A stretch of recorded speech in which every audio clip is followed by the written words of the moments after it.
नमस्कार. मी मोरेश्वर. हाय महाराष्ट्रामध्ये आपलं स्वागत आहे. महापालिकेची निवडणूक काही दिवसावर आली आहे. धावपळ सुरू झाली आहे. पण गरमागरमी नाही, थंड आहे.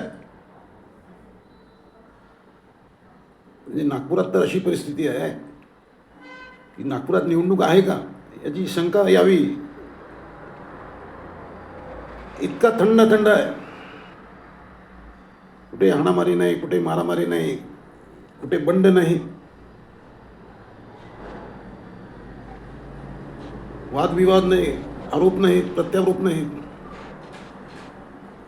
अजून अजून निवडणूक सुरूच व्हायची आहे असं सर्वांचंच भावना आहे. त्यामुळे सारे वेट अँड वॉचमध्ये आहेत. यावेळेला भाजपच्या तिकिटाला सोन्याचा भाव आहे. त्यामुळे साऱ्यांच्या उड्या भाजपवर आहेत.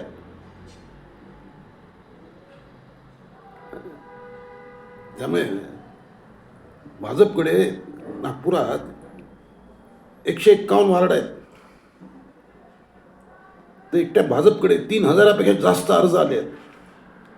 3000 लोकांनी भाजपचं तिकीट मागितलं आहे आणि जागा आहेत फक्त 151. म्हणजे कोणाला तिकीट देणार? तिकीट देणारे जे हायकमांड आहे ते पागल होतील अशी परिस्थिती आहे. आता भाजपची आपली एक स्टाईल आहे. भाजप कोणती गोष्ट सर्वे, निकष वगैरे अशा गोष्टी गुंडाळून मार्गी लावते. तर भाजपने यावेळेला एक निकष ठरवला आहे.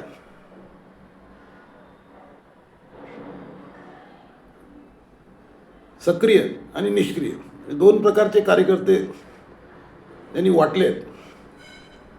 जे तिकीट मागणारे आहेत त्यातले सक्रिय किती आणि निष्क्रिय किती.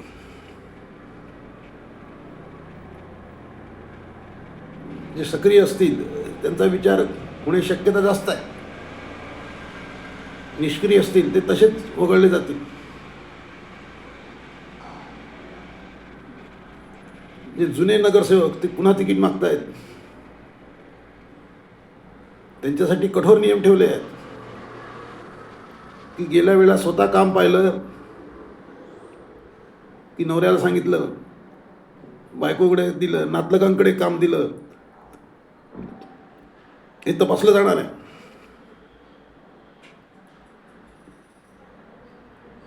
वीस ते 25% विद्यमान नगरसेवकांना डच्चू देण्याचा भाजपचा विचार आहे. भाजपने ठरवलं आहे की 25% जे सिटिंग आहेत सध्या, जे म्हणजे जुने नगरसेवक आहेत जे गेल्या वेळेला होते त्यांना कापणार, त्याच्या जागी नवे चेहरे देणार. म्हणजे 25% नवे चेहरे राहतील. आता त्यासाठी भाजपने तयारी झाली. भाजपची बरीचशी तयारी झाली आहे. 3 सर्वेक्षणं केली आहेत भाजपने.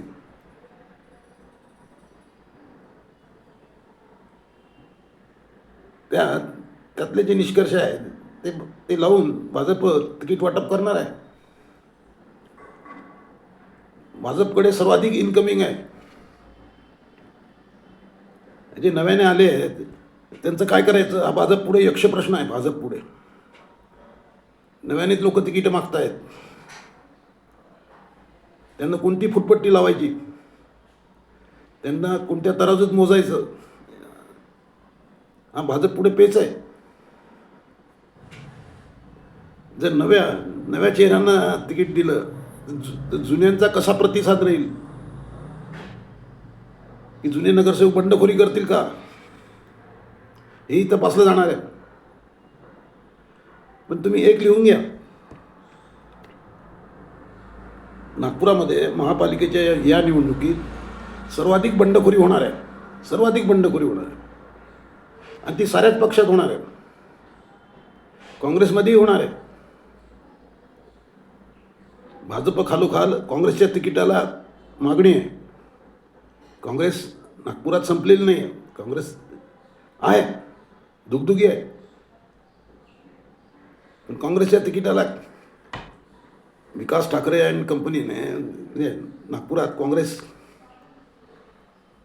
जिवंत थोड्या काय प्रमाणात का होईना पण जिवंत ठेवली आहे. त्यामुळे काँग्रेसच्या तिकिटाला थोडंफार वजन आहे. पण काँग्रेसमध्ये सर्वाधिक अर्ज गेले आहेत. त्यांचं समाधान कसं करायचं हा म्हणजे काँग्रेस पुढे या पेच आहे. जागा फक्त 151 आहेत. त्याच्या कित्येक प्रमाणात तिकीट अर्ज आले आहेत. भाजपकडे जशी परिस्थिती आहे तशीच काँग्रेसमध्ये आहे. त्यामुळे यावेळेला तुम्ही लिहून घ्या, बंडखोऱ्या मोठ्या प्रमाणावर होणार आहेत. ज्यांना तिकीटं मिळणार नाहीत ते पक्ष बदलतील. भाजपचे लोक काँग्रेसचं तिकीट मागताना दिसतील, काँग्रेसवाले भाजपचं तिकीट घेताना दिसतील. अर्थात वार्डातली परिस्थिती पाहून हे सर्व गोट्या फिट केल्या जातील. परंतु बंडखोऱ्या होणार आहेत आणि मोठ्या प्रमाणावर होणार आहेत. अपक्ष उमेदवार मोठ्या संख्येने यावेळी मैदानात उतरलेले दिसतील. आता ज्यांना माहीत आहे की आपल्याला काँग्रेसही देणार नाही आणि भाजपही देणार नाही, कारण आपलं गडकरीही जमत नाही, आपलं देवेंद्रशी जमत नाही, ते लोक सरळ सरळ काँग्रेसचा दरवाजा ठोठवत आहेत. काँग्रेसकडे तिकीट मागितलं आहे पण नाही मिळालं तर अपक्ष म्हणून त्यांनी तयारी चालू केली आहे. अपक्षांची संख्या यावेळेला मोठी असेल आणि ते सारे बंडखोर असतील. नागपुरात जी परिस्थिती आहे ती थोड्याफार फरकाने प्रत्येक महापालिकेत दिसणार आहे. तुम्हाला सर्वात मोठं पीक मुंबईमध्ये आणि पुण्यामध्ये आलेलं दिसेल. मुंबईमध्ये रेकॉर्ड बंडखोर असतील. मुंबईमध्ये रेकॉर्ड बंडखोर म्हणजे सर्वाधिक बंडखोरी मुंबईमध्ये भाजपची असेल, त्याखालोखाल काँग्रेस, त्याखालोखाल ठाकरेंची सेना. ठाकरेंच्या सेनेत सर्वाधिक बंडखोरी असेल. त्यामुळे मतदारांपुढे यावेळेला मोठा पेच आहे की कोणाचं बटन दाबायचं. कारण बंडखोर मोठ्या प्रमाणात आहेत. त्यामुळे जे पर्सनल संबंध आहेत ते यावेळी भाव खाऊन जातील. जे व्यक्तिगत ओळखी आहेत ते उमेदवार, त्या उमेदवारांना चलती राहील. बंडखोर कसे निपटायचे यासाठी भाजपने एक वेगळा स्क्वॉड निर्माण करायची तयारी चालवली आहे. कारण भाजपला अंदाज आलेला आहे की यावेळेला बंडखोरी मोठ्या प्रमाणावर राहणार आहे.